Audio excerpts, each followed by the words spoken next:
It's Nick Mom Night Out Coast to Coast. Coming to you from Hollywood, Orlando, Chicago, New York City. And here's your host, the funniest mother we know, Judy Gold. Hey folks, welcome to Nick Mom Night Out Coast to Coast. We've been all across the country looking for amazing stand-up comedy for moms, and we're showing it to you now. Our first comic mom has appeared on everything from The Tonight Show to General Hospital to the Christian Broadcasting Network. Coming to us from Hollywood, California, here's Kerri Pomarolli. Yes! Woo! Look at you. Right, do that. Woo! You guys, who's happy just to be out of the house? Really? Right? You don't care where you are, right? Who got in the car tonight and you told the sitter, you're like, I'm going to Mom's Night Out, I'll be back next Friday, right? We may go to Vegas, I don't know. So you guys, yes, I am a member of the Mommy Mafia, and I have 2 kids. I have a 4-year-old and a good one. And, but seriously, we like the 1-year-old better because she doesn't talk. And come on, you know you like one of your kids better, right? Clearly. And when you have one kid, you try. Like there's effort, you know, you read books, you go on email. And then by the time you have the second kid, the brain cells have been sucked out of you. Do you know what I mean? Like you don't care by the time you have the second kid. I mean, the first kid never had sugar. I cared. I mean, she never did anything wrong. She never watched TV. My second child came out of the womb and she was like, me amo, Dora, me amo. Swiper, no swiping. Swiper, no swiping. Right? I feel bad for the second kids. They don't get the stuff the first kids get, you know, like food. Because we're busy. You know what I mean? And I have a 4-year-old who's gifted, so I cannot put her in childcare with other normal kids because she's better. And, well, you know that from the ultrasound, you know.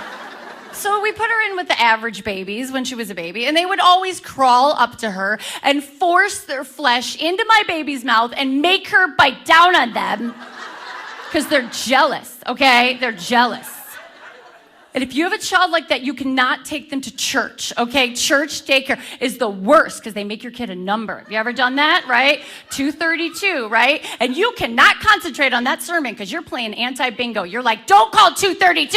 Don't call 232. Right? And what do? If they call 231, what are you thinking? If you're the parent of a predator, you're like, what did my kid do to 231? What did my kid do?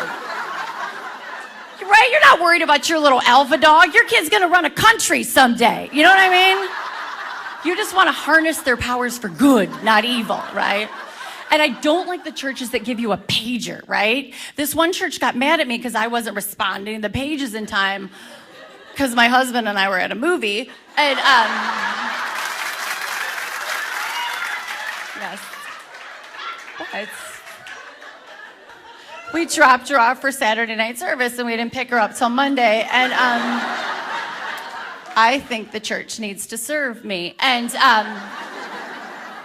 but you know, when I was pregnant, I was a very large pregnant woman. I was very swollen, head to toe, ankles. And my husband would call me cute little things like Frodo. And that's why he's very, very celibate. And it's a gift. The thing about it is I was so swollen I couldn't wear my wedding ring. And I remember going to the grocery store, 8 months pregnant, and my husband's behind me with a cart. And he's like saying cute things like, all right, baby, I'll marry you. Okay. Very celibate. And, but seriously, I mean, don't go out when you're pregnant because there's that woman in aisle 9, right? And she wants to touch you like you're Buddha, you know? And she wants to share with you her 36-hour labor story, right? She's got a slideshow. And I'm like, ma'am, I have seen Alien, all right? Like, I don't want to watch your C-section. Really? No, I'm Christian, so I try to be nice. And I'm like, lady, I'm sorry, you had 36 hours of horrible labor. Obviously, God doesn't love you the way he loves man.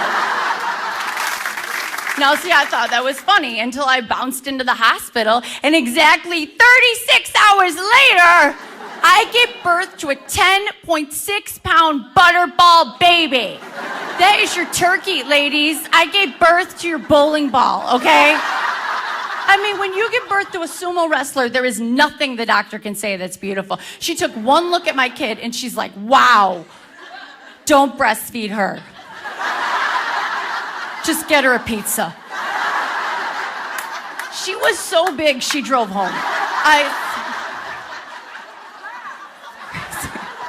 And first of all, you La Leche ladies, do not email me. I'm kidding, okay? Both my kids were breastfed, both of them. Not by me. But, we have people. When I was pregnant, this lady scared me. She walked up to me and she goes, you know what? If you breastfeed that baby, you're gonna lose some of that. You know what I'm talking about? You're gonna lose some of that. You're gonna lose a whole cup size if you breastfeed that baby. And my husband, he looked right at her and he goes, lady, we're from LA. We'll get it back. And we did. Thank you guys so much. Thank you. Thank you.